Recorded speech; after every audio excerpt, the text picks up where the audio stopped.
దీపావళి సమయంలో ఉవ్వెత్తున ఎగసిన పసిడి ధర దిగొచ్చింది.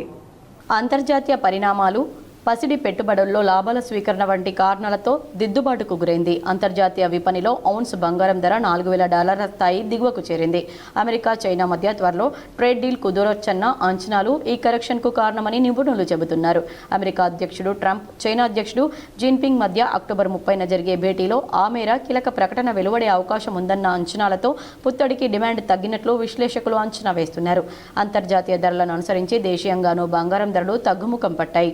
హైదరాబాద్లో మధ్యాహ్నం 12:30 సమయానికి 10 గ్రాముల స్వచ్ఛమైన పసిడి 24 క్యారెట్ల ధర 1.22 లక్షలు పలుకుతోంది. ఒక్క రోజులో దాదాపు 2,000 మేర తగ్గింది. 22 క్యారెట్ల బంగారం ధర 1.12 లక్షల వద్ద కొనసాగుతుంది. అంతర్జాతీయ మార్కెట్లో ఔన్సు $3,947 వద్ద ట్రేడ్ అవుతోంది. అటు వెండి సైతం తగ్గుముఖం పట్టింది. అంతర్జాతీయ విపణిలో స్పాట్ సిల్వర్ ధర $46.59 వద్ద ట్రేడ్ అవుతుండగా హైదరాబాద్లో కిలో వెండి ధర 1.48 లక్షల వద్ద కొనసాగుతోంది.